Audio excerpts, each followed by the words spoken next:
Howdy folks, welcome back. We're going to get to part 2 of our little series on undoing some DIY repairs. But spoiler alert, there really aren't any mistakes that were made on the Trailblazer back here. It's mostly just here because it had some large problems that the owner didn't feel comfortable tackling himself. So before we get to that, I want to say a few things. The first video in this series has gotten a lot of attention. At this point it has over 200,000 views, and I'm getting a lot of views from people who don't normally watch my videos. And to that end, I've gotten a lot of comments. And I've gotten a fair amount of comments from people who felt that I was being disrespectful towards the customer, towards the owner of the truck, that I was picking on his DIY repairs, that I was picking on other people who do DIY repairs. That is not my intention. So I'm sorry if it came across that way. I don't have any problem with DIY repairs. If you own something, you ought to be able to do whatever you want to it, including fixing it. But I do want to encourage people to fix things correctly, which is sort of the point of this YouTube channel. So I try always to show you guys how to do things the best way that I know how. Now, I was told once that the difference between a professional and an amateur is that a professional knows how to fix his mistakes. But I think you have to go one step further, which is to acknowledge that a lot of times when you're an amateur, you don't even know that you've made a mistake. And to that end, I actually think that these guys did the right thing, which is that they got some help. And in my opinion, that puts them a step above someone like Scotty Kilmer, who is supposed to know better. And when people who do know better point out that he's made a mistake, he doesn't correct it or acknowledge it. You know, he argues with them and bans them from his channel and so on and so forth. So if you guys don't know what I'm talking about, there was an infamous video with Scotty Kilmer where he used compression fittings to fix a leak in a brake line. That video has since been removed. All traces of it have vanished. I will link you to a Jalopnik article that they wrote about it. It's a pretty good read, I think. Anyway, long story short, I didn't intend to pick on the young men who worked on that truck or anybody else out there who's doing DIY repairs. I just wanted to point out that mistakes were made. And if you do want to do your own DIY repairs, do your due diligence and, get a reliable source of information before you plow into the job. So that's it. Let's get to work. Well, my hunting dog here is telling me that there's got to be a mouse or rat or some other critter underneath this car. He's just going bananas. He won't leave it alone. I bet you up underneath that spare tire or on top of the muffler heat shield or something, we're going to find a big old mouse nest, because he's never wrong. I'm just making a video. If you would have ignored me, you wouldn't have had any problems. It's not awkward or anything. I'm just here talking to myself. Howdy folks, welcome back. This is going to be part 2 of the I Fixed It Myself series. This is a 2007 Chevy Trailblazer. It's got the 4.2 liter Vortec V6. It's got a ton of miles on it, 212,000 miles on it, I think. It's really in pretty decent shape cosmetically. It's got a laundry list of problems. Some of them he's already tried to fix himself. Some of them are things he didn't want to tackle. The blower motor only works on high, so it's probably got a bad resistor. The engine sounds like a bag of hammers at idle. Something's clunking up here in the front. We got to figure that out. He tried to fix the rear brakes. They don't work at all. Don't know what we're going to find there. He said the U-joints are bad. The rear axle seals are leaking. I don't know. I'm sure there's other things too we'll find as we go along. Let's figure out this clunking noise here first.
Okay, he said he thought it was the AC compressor, and I agree. Sounds like it's either in the clutch or the compressor itself. Alright, pup, where's the mouse? You ready to find him?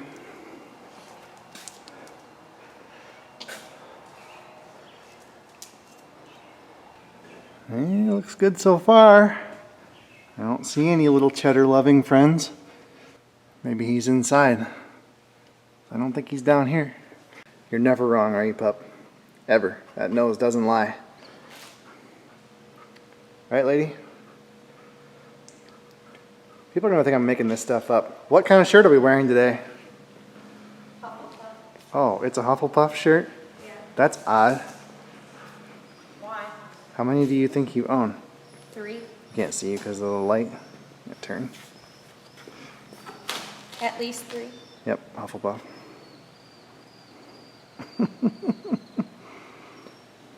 Why? What's so weird about it? You're an adult. That's a children's book.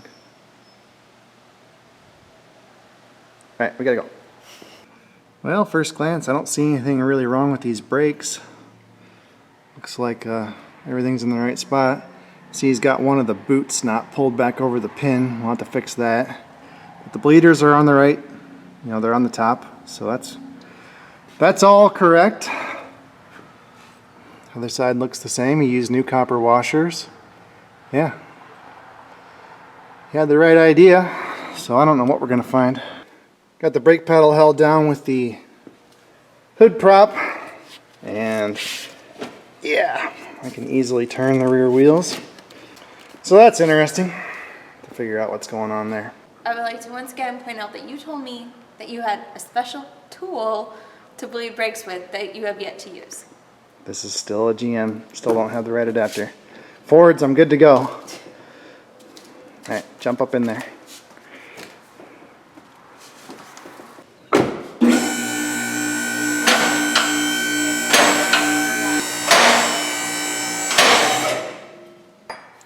Can I interest anybody in a German short-haired pointer?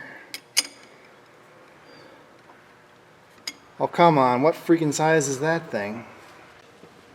Yeah, good old GM. Let's use a 7/16 bleed screw.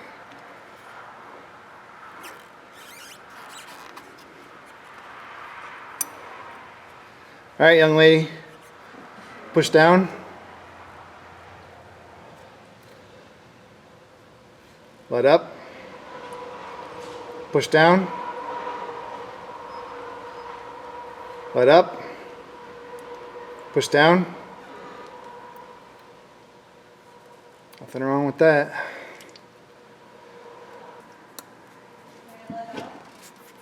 Yeah.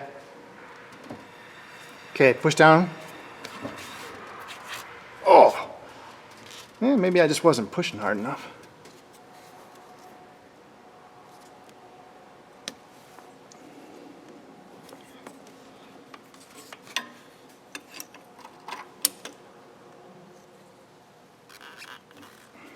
All right, push down.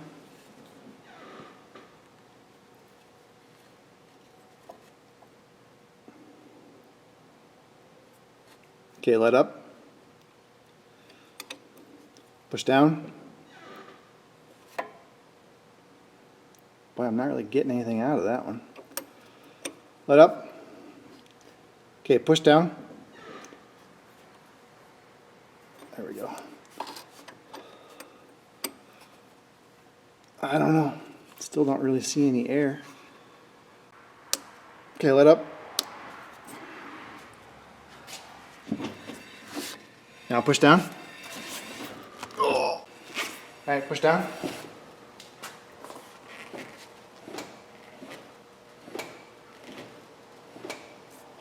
Yeah, I don't know. Let up. Alright, back to school. Yep, back to studying. I get that master's degree. So all I did was take my scan tool and go into the bidirectional controls and turn the ABS pump on a couple of times. And then I ran through the first step of the automated ABS bleed procedure, and it seems to have taken care of our problem. So,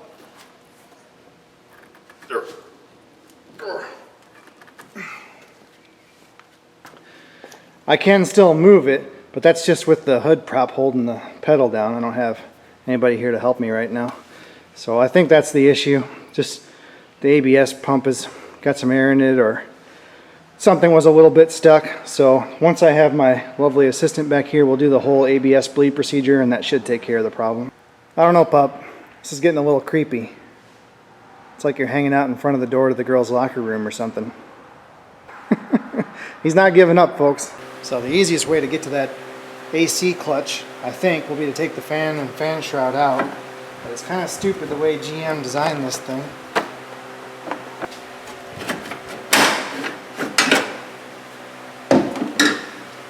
There it is. So there's not enough room for the fan shroud to come out because they put the stupid top radiator hose neck in the way. So I think what we can do is just lean the whole radiator forward. And we're in. Got this puller set up. Let's see what happens here.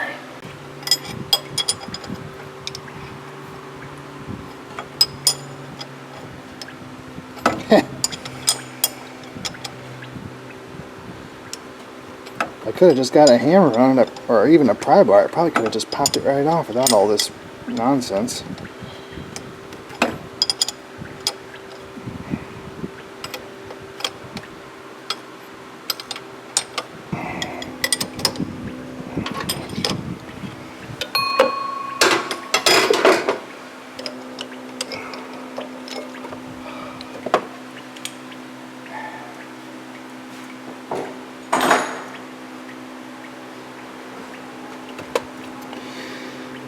Well, crap. Guess we're getting the compressor now. I thought I could get that off there, but it just destroyed that thread. Completely mangled it.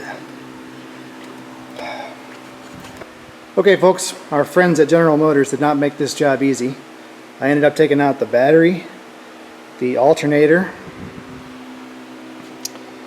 the idler, this idler bracket, and then we can finally get to our air conditioning compressor. Oh, maybe. Yeah, there it is.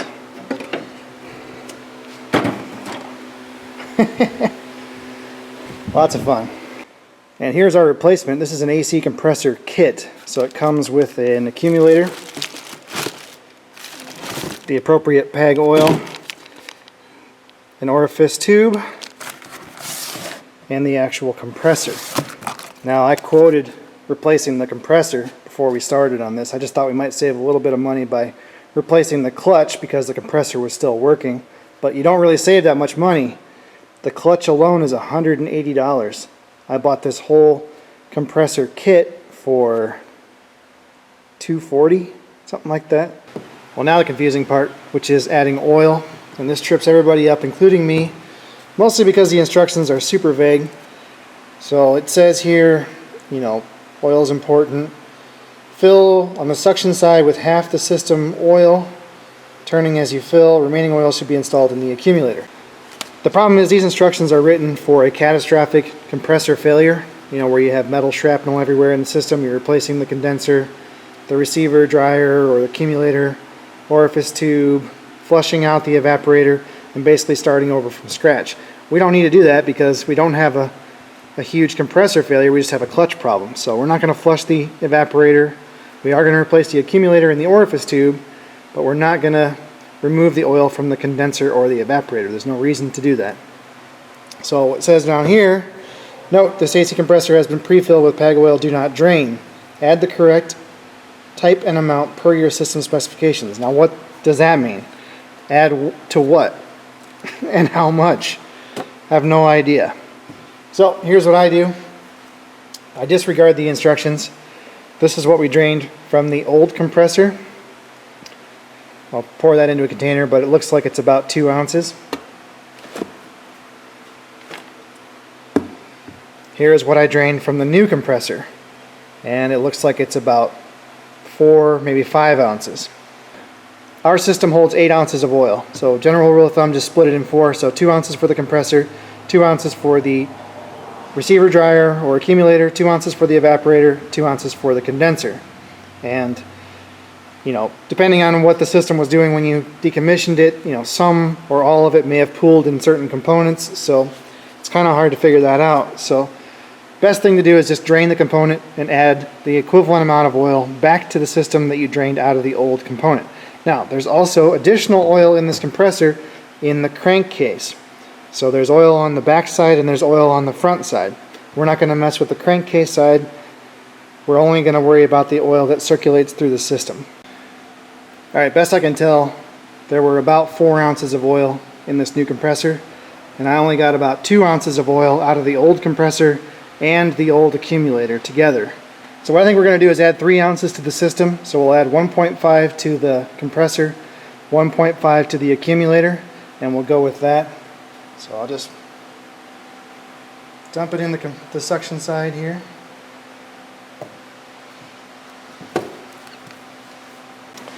So I assume they're trying to make this idiot-proof. They're adding half the oil to the compressor, then you add the other half to the accumulator, and assuming the system's been flushed out, you're good to go. But it's always a pain to figure this out when you're only replacing part of the system. So anyway, I got to switch this stud over, and then I think we're ready to go back on. Okay, the compressor is in. The new accumulator is in. The system is sealed now, so I'm going to go ahead and start the vacuum, and then we'll get the rest of this garbage installed. I am not going to replace the orifice tube. It's kind of a chore to get to it. It lives right here.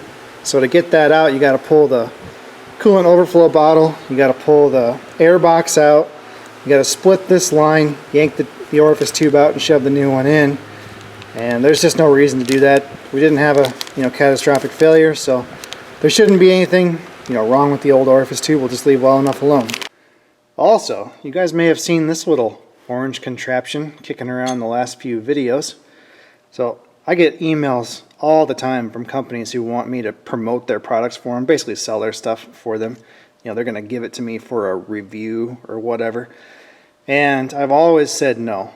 Mostly because the things they want me to review or promote or whatever are totally unrelated to the channel. I've had everything from light bars to cell phone reception boosters to diet pills. I mean, I just have no interest in any of that crap. But a few months back, a company called Grip Mat contacted me, and this is the first product anyone's ever contacted me about that I actually had an interest in. This is just a little silicone tool tray, and it's designed to be kind of grippy so it doesn't slide all over. It's great for working underneath the hood. I can set it right on top of this intake, throw all my tools in here, and it's everything's within arm's reach. Got a couple little pockets here for nuts and bolts or smaller sockets or whatever. I think it's pretty sweet. Actually, I think I'm going to buy a larger one. They make a larger size than this. So I think I'll go ahead and order that. I'll pay for that one. And we'll see how that works out. And maybe we'll do a little mini review or whatever. They gave me some discount codes we can use. So stand by for that in a future video. And we are back together, ready for the moment of truth. I'm actually not sure you could get that AC compressor out of there without removing the fan shroud. The service information says nothing about it. It tells you got to remove the alternator, but it doesn't say anything about the fan shroud, so I don't know if you pull this big honking bracket off here, if you can get the thing out of there. I really don't know. Also, I think I may have accidentally said this was a V6 engine, which obviously it is not. This is an inline 6-cylinder engine. It's actually a pretty cool engine, I think.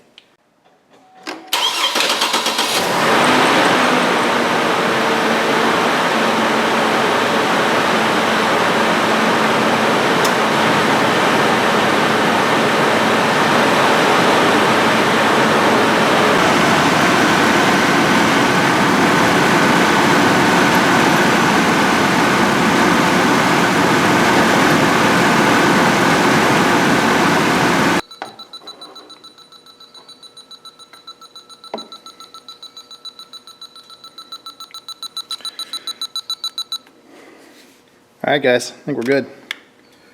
Let's move on to something else. I told you guys the dog is never wrong. I put a mousetrap under the car last night. Something set it off and ate all the peanut butter. Luckily, we have redundancy. Did you know him? Well, let's go ahead and change out this blower motor resistor. The owner tells me that the HVAC blower motor only works on the highest setting. And, we could test it, but let's be honest, we know it's the resistor. That's what it always is. It's not the resistor actually that blows out. As someone pointed out in a previous video, it's these little thermal fuses. So what they do is they stick the blower motor resistor pack in the ductwork so that the blower motor actually blows on the resistor pack, and if the blower motor ever stalls out, it should cause these thermal fuses to overheat and blow, and saves you from having a fire or whatever in the HVAC blower motor. But sometimes they blow out for no reason, but usually the problem is that the blower motor bearings are bad or the winding is bad and it's just pulling too many amps. So these are pretty cheap. We'll throw this guy in, see how it sounds. So if we hear some, screeching sounds from the blower motor, we'll have to go ahead and change that out. So the blower motor resistor always lives near the blower motor. And in this case, it's in the passenger side footwell. You gotta pull this little trim panel down.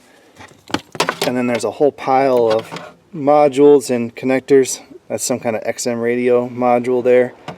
And connectors and stuff. So we'll get that stuff kind of unhooked and see if we can get ourselves up in there. Oh, the actual resistor is up here in the bottom of the dash. Well, I didn't find what I expected to find. As far as I can tell, these thermal fuses are both good. But check out the pack here. It's all bulged out and it's actually broken this epoxy or whatever they dipped it in, ceramic material. And then look at the corrosion on that one leg of the resistor pack there. So I think it was just moisture from the evaporator that killed this thing. Okay, so there's our new resistor. I got it plugged in. Let's give it a try here. Put the key on.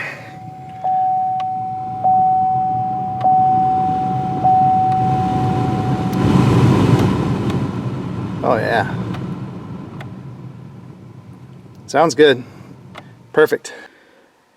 So I guess that's good news for the customer. He does not have to buy a blower motor.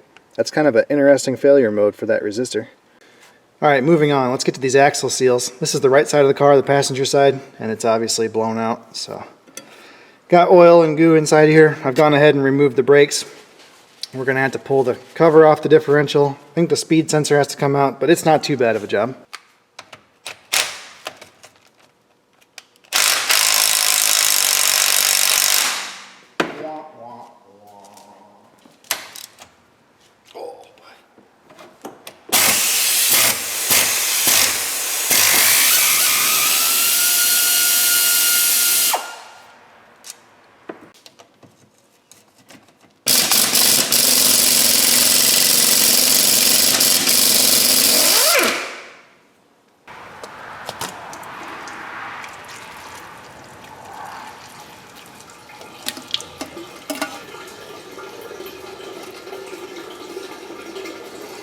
Well, inside the differential here, we've got to pull this cross pin out, and the cross pin is going to allow the axle shafts to actually come in a little bit. Then we can pull the C-clips out, then we can pull the axle shafts out towards the outside. Now this cross pin's held in by this little bolt. It's got an 8mm or 5/16 head on it. It's threaded like right here, and then it's just a pin going through the other pin. And they can be a bear to get out.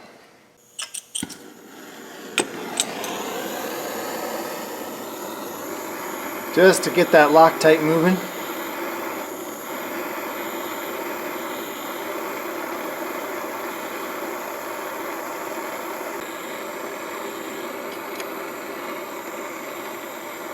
There we go. Perfect. Well, this is a wrench that's made for bleeding brakes, so it's actually a 6.8mm. Okay, now we got to remember that that's hot, so don't grab it with your little bare fingers. Okay, I don't think it's necessary for it to come all the way out. That's good enough. Should be able to slide that cross pin. Yep, we can.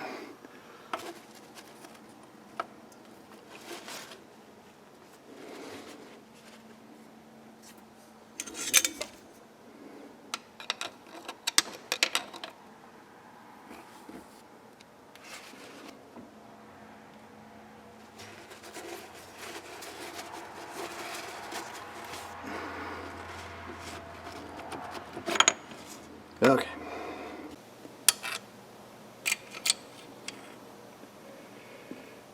There it is. Alright, so we pull the wheel speed sensor out, and then this tone ring actually slides over the axle, so we're going to have to pull the axle out of that tone ring.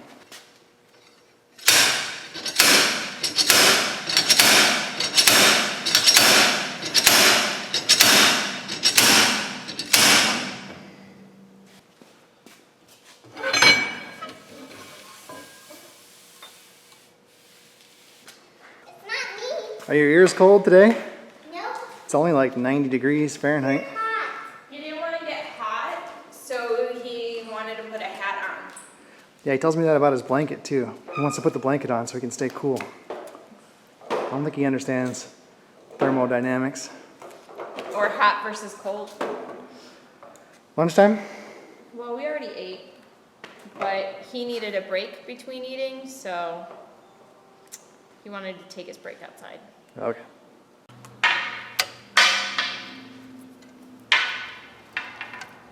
That's a toy.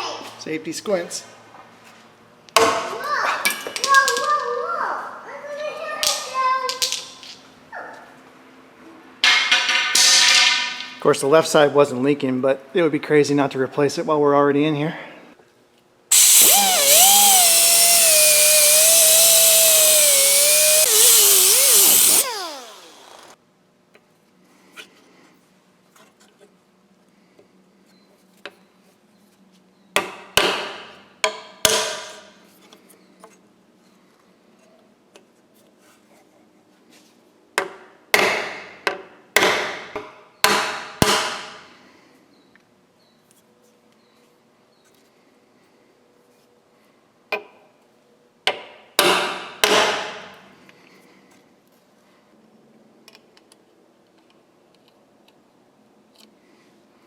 Just want to make sure that the spring didn't come off the inside of that seal.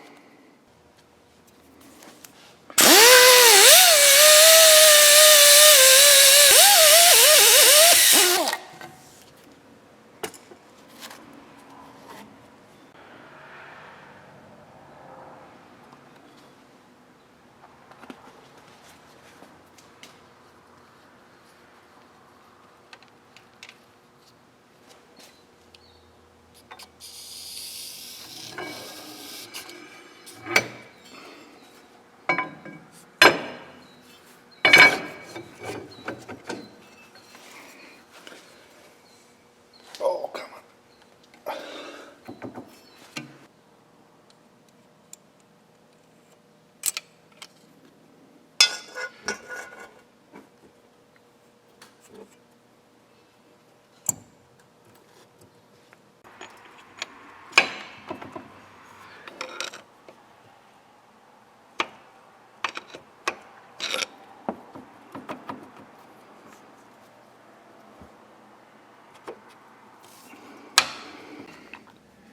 We're going to put a little bit more Loctite on this keeper.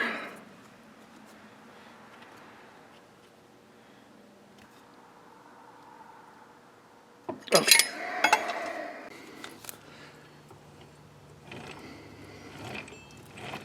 That's all there is to it. Well, it looks like somebody's been checking the differential oil regularly.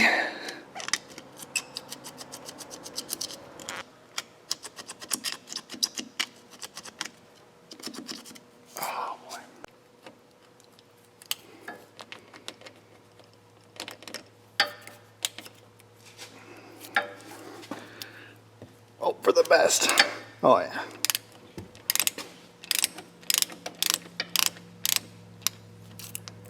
I think they should all do it like the Dodges, where they just have a little rubber plug you can pop out.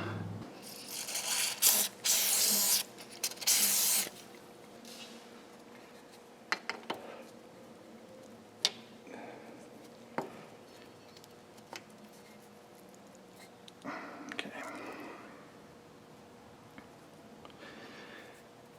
Now these speed sensors originally had these Torx head screws. This one didn't fare too well coming out, so we're going to switch it for a regular hex head bolt. Be a lot better deal.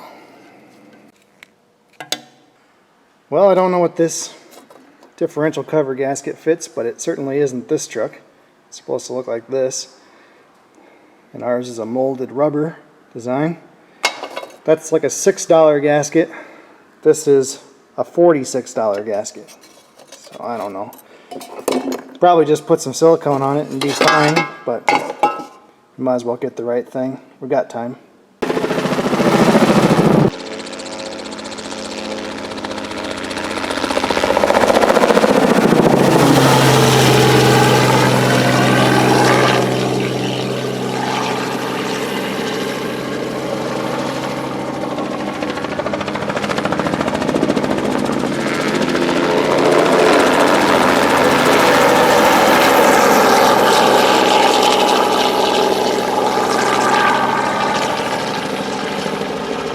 Hey, you're showing off now.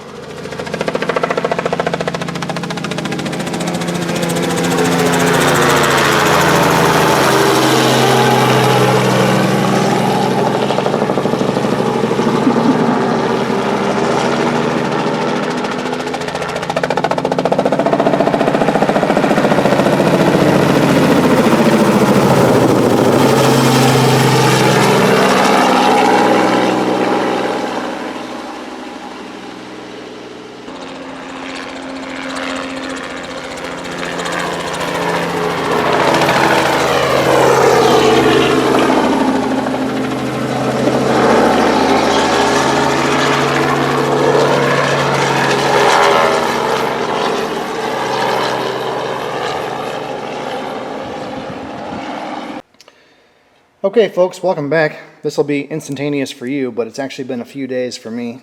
We finally have the right gasket, I believe, for this axle. I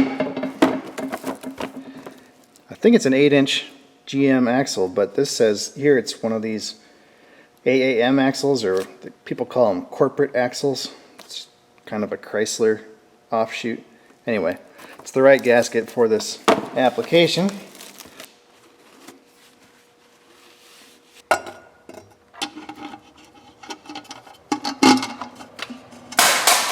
There goes the light. Now these cover bolts did have Loctite on them, so I went ahead and put some new Loctite on them. I'll have to look up the torque spec on these. 20 foot-pounds. 240 inch-pounds.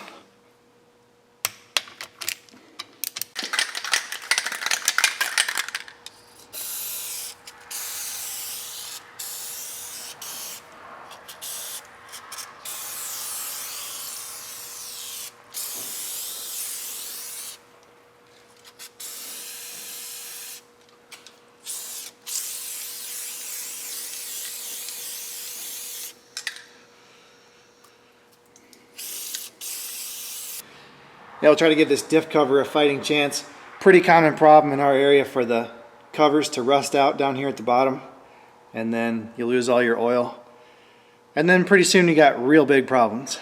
Well, wouldn't you know, I've got an example of a rusted out rear differential cover right here. This is a 1991, you heard that right, 91 GMC 1500 pickup truck. And you see right there, right there, right there, right there. So pretty common problem here in Northern Illinois. Anything below the belt line just melts away.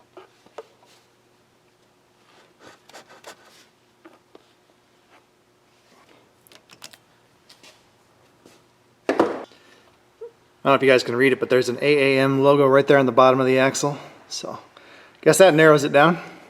Well, I think that takes care of the drive line. He wanted me to replace the U-joints, but I don't see anything wrong with them.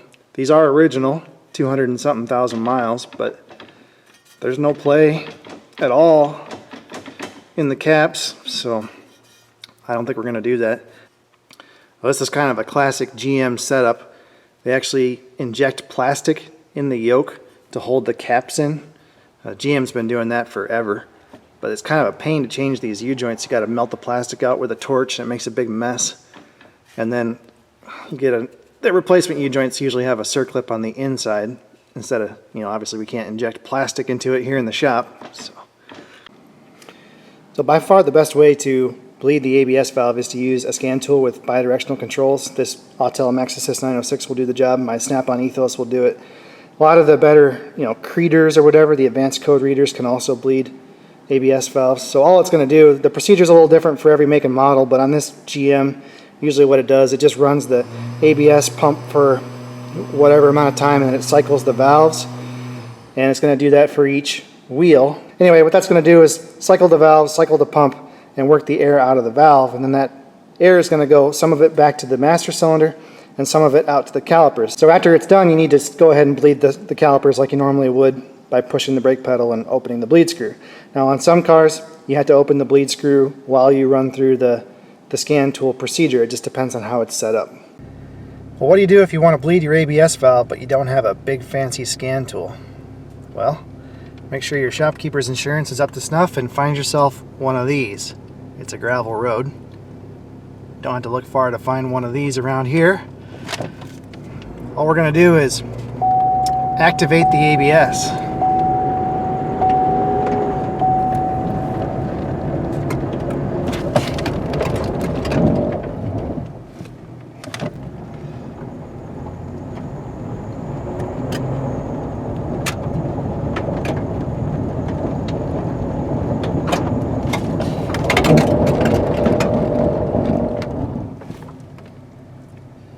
That's it. Now, even better than a gravel road would be a patch of snow or ice. Now, what do you do if you live somewhere where they don't have gravel roads or snow and ice? I don't know.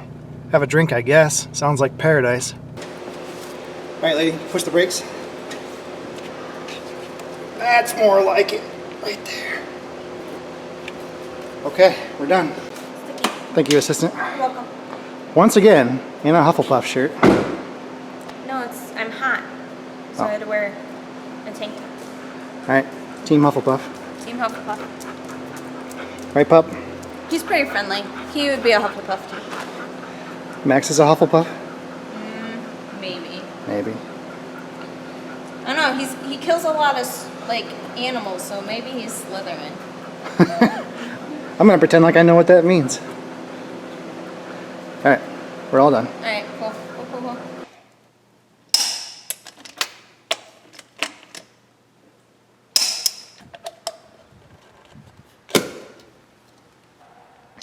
All right, folks, I think that's it for the 2007? Yeah, 7 Chevy Trailblazer. Sorry, it's been a few days since I worked on this thing. I think that we replaced the compressor, the AC compressor, the blower motor resistor, the rear axle seals, and we bled the ABS valve, and I think we're going to skip the U-joints because they're still in good shape. So that should be everything he wanted done to this truck. I think it's ready to go home. I'm not 100% sure what happened with the ABS valve. I suppose he probably either let the master cylinder reservoir run dry while he had the calipers off and it got air in that way, or there was some air in the new calipers and he pushed that up into the ABS valve. I'm not sure, but that's a simple thing that could have happened to anybody. And without the right tools, it is difficult to bleed that ABS valve. Well, I think that's it, guys. Thanks for watching. Obviously, Dad's truck's in a lot better shape than his son's truck. I think that's to be expected. I'm not going to pass any judgment. You should have seen the junk I was driving when I was a kid. It wasn't a whole lot worse than the junk I'm driving now. Howdy, folks. Welcome back. This is the same 2007 Chevy Trailblazer that we did all the work to. It's been gone for about a week, and now it's back. Customer tells me he has no low beam headlights, and it's not the bulbs.